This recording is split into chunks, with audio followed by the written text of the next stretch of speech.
বসিয়ে দিলেন। বেশ কিছুক্ষণ পর দক্ষ জেগে উঠলেন, যেন গভীর নিদ্রা হতে উত্থিত হলেন। চৈতন্য হয়ে চোখ খোলার পর প্রথমে শিবকে দেখতে পেলেন। শিবের চরণে পতিত হয়ে বলতে লাগলেন, কি ভীষণ দুর্মতি আমার আচ্ছন্ন হয়েছিল। আমি হতবুদ্ধি হয়ে আপনার বিরুদ্ধাচরণ করেছি, ক্ষমা করুন প্রভু। এখন আমাকে যজ্ঞ সম্পন্ন করার অনুমতি দিন। শিব অনুমতি দিলে দক্ষ যজ্ঞ সম্পূর্ণ করলেন। আর শিব তিনি কৈলাসে ফিরে গিয়ে গভীর ধ্যানে মগ্ন হয়ে রইলেন। দেবাদিদেব মহাদেবের আশীর্বাদী হাত আপনার মাথায় করুন। ভালো থাকুন, আনন্দে থাকুন, স্বস্তিতে থাকুন। দেখছি কালীকথায় আমি রয়েছি জগন্নাথ বসু আপনার সঙ্গে।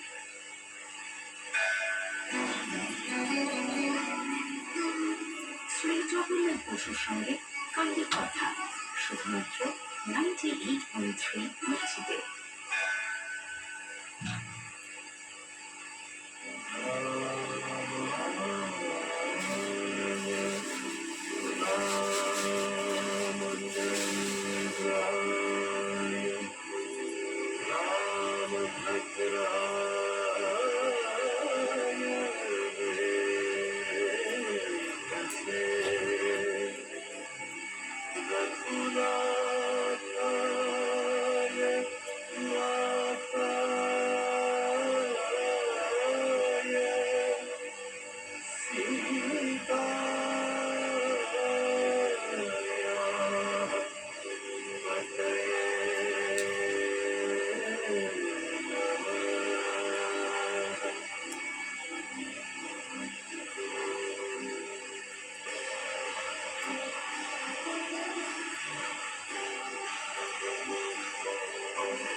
রক্তম ভুজং সোনম শেষী জগতমধিপং ভজামি পদ্মং জলা ভয়া পরাং মানিক্য চিন্তি ওং ধূম সাহ ওং বিষ্ণু ওং বিষ্ণু বিষ্ণু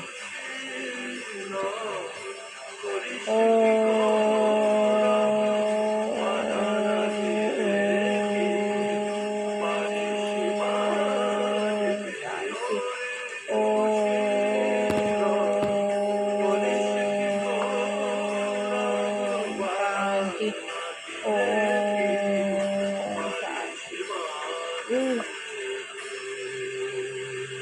ওম শ্রী দুর্গাপ্রসন্ন পরমহংস দেবায় নমঃ শ্রী গুরু দুর্গাপ্রসন্ন পরমহংস দেবায় নমঃ শ্রী গুরু দুর্গাপ্রসন্ন পরমহংস আমাদের জানার শ্রী গুরু জয় শ্রী গুরু জয় শ্রী নাইন শ্রী জিরো গুরু নাইন গুরু শ্রী শ্রী থ্রি গুরু নম্বরে গুরু শ্রী আর শ্রী শুনতে গুরু থাকুন গুরু কালী শ্রী কথা ওম আবাহনং জানাবি ন জানাবি পূজনং বিসর্জনং ন জানাবি ভবস্ব পরমেশ্বরং অখণ্ড মণ্ডলাকারং ব্যাপ্তং যেন চরাচরং তৎপরং বিষ্ণুপঞ্চ শ্রী শ্রী গুরুবে নমঃ ওম ভাগবত গুরু গুরু গীতা গুরু গীতা গীতা গুরু গুরু গীতা গীতা গুরু গুরু গীতা গীতা গুরু মা সরস্বতী নমঃ শ্বেত পদার্থনা দেবী শ্বেত পুষ্প কবিতা শ্বেতাম্বর ধরা নিত্যা গন্ধ লেপনা শ্বেতা কুসুত্ত হস্তা চর্ষের চন্দন শশিতা শ্বেত বিনা ধরা লঙ্কার ভূষিতা বন্দিতা শ্বেত গন্ধ গীতা কুইতা মুনি বিষয় বিষ্ণু সরস্বতী নাম তান বেণী সরস্বতী দেশান বাবু দিতে ওম মা লক্ষ্মী দেবায় নমঃ শ্রী লক্ষ্মী দেব শ্রী লক্ষ্মী দেব লক্ষ্মী স্থং সর্বং জামি জামি বন্দে বিষ্ণু প্রেম দেবী দেবতানা শাসন প্রিয় বিষ্ণু সত্যাস ওম বিষ্ণু বৈষ্ণব ভার্যা শিব পদ্মে পদায় ছিল সদস্য পাই বাঙ্গবী মহালক্ষ্মী নমস্তে আজ বৃহস্পতিবার লক্ষ্মীবার ওম শ্রী সাই বাবাই নম শ্রী সাই বাবা নম শ্রী সাই বাবাই নম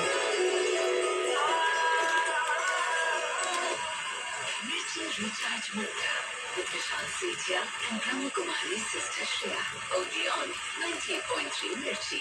It's hot.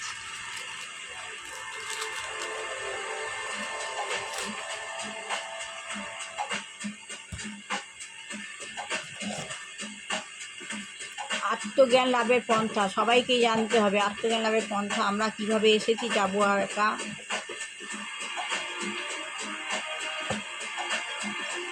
ভবনদী পার হওয়ার উপায় পন্থা শিল প্রভুপাদ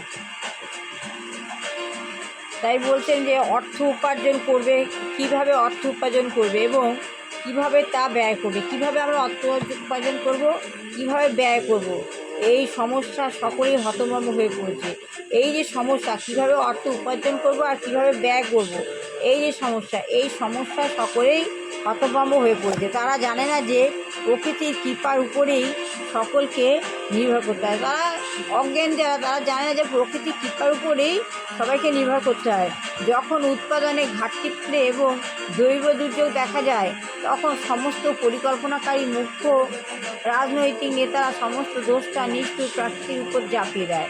যখন উৎপাদনে ঘাটতি হয়, যখন জৈব দুর্যোগ ঘটে, তখন সমস্ত পরিকল্পনাকারী মুখ্য রাজনীতি যারা, তারা নেতারা, তারা দোষটা কার উপর চাপায়? নিষ্ঠুর প্রকৃতির উপর চাপিয়ে দেয়। কিন্তু কীভাবে কার দ্বারা এই প্রকৃতি নিয়ন্ত্রিত হচ্ছে, সেই বিষয়টা তারা খুব সাবধানতার সঙ্গে এড়িয়ে যায়। কিন্তু কেন এই প্রকৃতির দুর্যোগ হচ্ছে, এই যে কী কারণে প্রকৃতি নিয়ন্ত্রিত হচ্ছে, সেই বিষয়টা তারা খুব সাবধানতার সঙ্গে এড়িয়ে যায়। ভগবদ্গীতা কিন্তু ঘোষণা করছে যে প্রকৃতি পরিচালিত হয় পরমেশ্বর ভগবানের দ্বারা। ভগবদ্গীতা বলছে কি? ভগবদ্গীতা বলছে প্রকৃতি পরিচালিত হচ্ছে পরমেশ্বর ভগবানের দ্বারা। ভগবানই প্রকৃতিকে এবং প্রকৃতির নিয়মগুলি নিয়ন্ত্রণ করছে। তাহলে ভগবান এই প্রকৃতিকে নিয়ন্ত্রণ করে। তাহলে কীভাবে নিয়ন্ত্রণ করে তা আমি কালকে পড়ব। ভগবান কিভাবে আমাদের প্রকৃতিকে নিয়ন্ত্রিত করছে তা আমি আগামীকাল পড়ব। ভালো লাগলে লাইক শেয়ার কমেন্ট অবশ্যই করবেন। কীভাবে প্রকৃতি নিয়ন্ত্রিত হচ্ছে তার ব্যাখ্যা আগামীকাল পড়ব। সবার ভালো হোক, কল্যাণ হোক, মঙ্গল হোক, দুষ্কৃততা ভালো করে পড়াশোনা শিখে মানুষের হোক, বিবাহযোগ্য ছেলেমেয়ের বিবাহ হোক, চাকরিযোগ্য ছেলেমেয়ের চাকরি হোক, যে ঘরে দুরাচারী কোনো স্ত্রী বা কোনো পুরুষ রয়েছে তারা ভালো হোক, কৃষ্ণ ভাবনামৃত হোক, ভগবান বিদ্যার সঙ্গে যুক্ত হোক। কিন্তু যদি তারা সেভাবে নিজেকে পরিবর্তন করতে না পারে, তারা এই দুনিয়া থেকে সরে যাক, এটাই আমার প্রার্থনা। তাদের জন্য যেন কারোর ক্ষতি না হয়, এই বলে আমি শেষ করলাম। ভালো লাগলে লাইক শেয়ার কমেন্ট অবশ্যই করবেন। আবার আসবো। শিব গুরু গুরু শিব শিব, হরে কৃষ্ণ কৃষ্ণ কৃষ্ণ, হরে হরে, হরে রাম রাম রাম, হরে হরে।